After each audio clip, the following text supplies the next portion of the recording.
Ibrahima Diagne, directeur du Promojet. Ce qu'il faut saluer, c'est l'innovation dans la gouvernance du Promojet. Parce qu'aujourd'hui, le Promojet est mis en place par l'État du Sénégal avec le soutien de la Banque mondiale, de l'Agence française de développement, la coopération espagnole et la Banque européenne d'investissement. Ce que nous voulons, c'est que quand même ce projet puisse être gouverné dans un esprit de dialogue territorial, dialogue des parties prenantes, dialogue politique, mais surtout aussi dialogue technique. C'est pourquoi, après la mise en place du comité de pilotage à l'échelle nationale, nous sommes en train, en rapport avec les gouverneurs, de mettre en place des comités techniques régionaux. Et aujourd'hui, nous sommes ici à Saint-Louis, suite à la création par M. le gouverneur du comité technique régional de Saint-Louis, à sa mise en place. Donc c'est une instance très importante, c'est une instance qui regroupe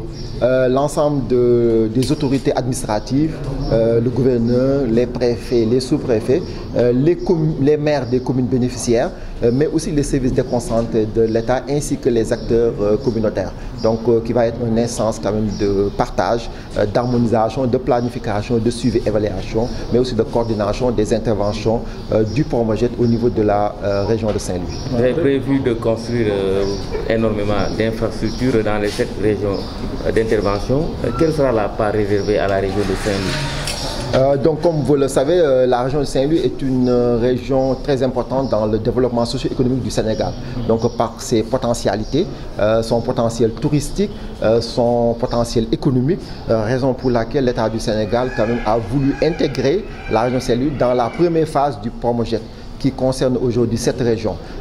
Donc c'est un financement global de 206 milliards, dont à peu près 30 milliards vont revenir à la région de Saint-Louis, ce qui est quand même une première. Donc ceci traduit quand même la volonté de son Excellence, Monsieur le Président de la République,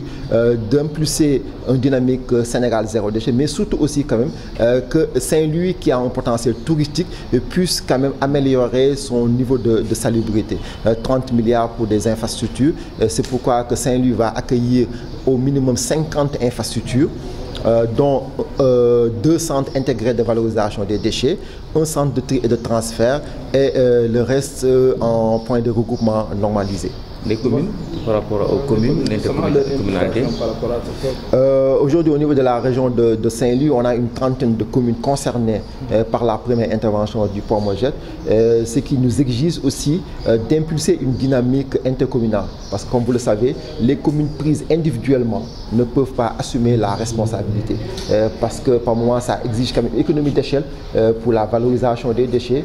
Parce que les déchets, effectivement, les infrastructures de valorisation étant chères, il faut quand même les optimiser. Mais aussi, face au déficit de ressources foncières à travers l'intercommunal, ça permettra effectivement qu'une commune puisse mettre à disposition un site qui va servir à l'ensemble des communes concernées. Donc ce qui fait qu'effectivement l'intercommunalité va être comme la clé de succès pour la mise en place de ces infrastructures intercommunales, sachant que derrière, nous avons mis en place un mécanisme de financement basé sur les résultats, ce qui est aussi une autre innovation. Parce que l'échéance est courte, on doit livrer tout ce projet au plus tard en juin 2026. Il faut qu'on aille vite et bien, mais avec tout le monde. C'est pour ça que chaque acteur intervenant dans ce projet va signer une convention de performance avec le Promojet et qu'à l'atteinte de chaque résultat, il y aura une prime de performance. Par exemple, aujourd'hui, la mobilisation d'un site intercommunal va générer un peu plus de 54 millions de francs CFA au bénéfice de la commune. Comme nous l'avons dit, donc l'État du Sénégal, si le président de la République, son Excellence Macky Sall, dafa taxawal Promojet mu ànd seeg bailleur de fonds yi muy Banque mondiale, muy Agence française de développement, muy coopération espagnole, mais aussi muy Banque européenne d'investissement, muy lu am solo si wàll bu am solo aussi muy wàllum cetal. Donc si loolu aussi tamit ñu tëggee ko ba nga xam ni que suñ koy liggéey dañ si boole ñëpp lal ko si waxtaan. moo tax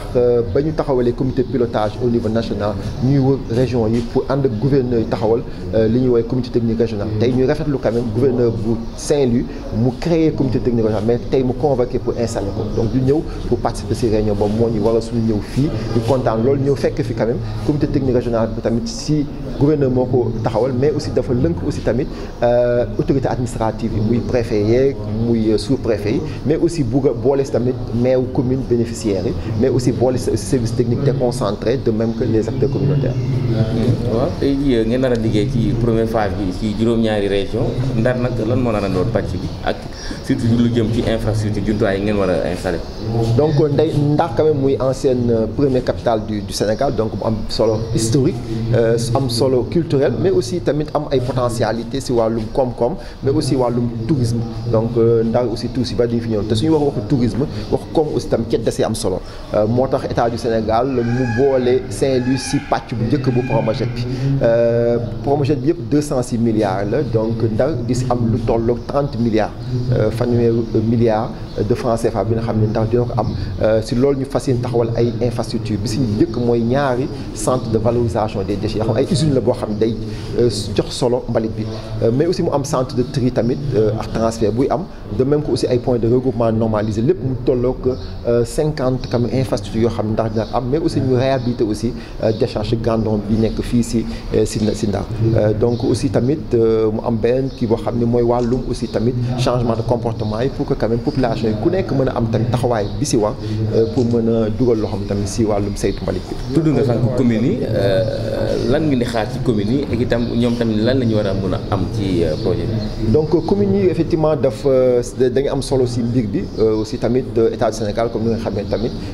di aussi gëm wàllum décentralisation moo tax effectivement communes yi tamit ñu boole leen tamit si projet bi tamit actuellement à Saint-Louis lu toll fanweeri commune bokk na si première phase bi donc communes yi li ñuy xaar si ñoom aussi mooy tamit ñu mën si dugal seen bopp aussi tamit ñu mën a taxawal aussi ay comité technique local mën a aussi tamit délibérer pour mettre à disposition sites yi nga xam mooy accueillir infrastructure mais surtout ñu mën a lënkaloo parce que wàllum saytu mbalit commune bi mënul demal sa bopp kese il faut que ñu lënkaloo ànd nga xam ne commune bu amul suuf benn bu am suuf mën ko indi mais aussi tamit infrastructure intercommunale yi ñuy taxawal aussi tamit mu mën a am économie d'échelle moo tax effectivement commune ñuy xaar si ñoom quand même ñu mën a ànd vers l'intercommunalité.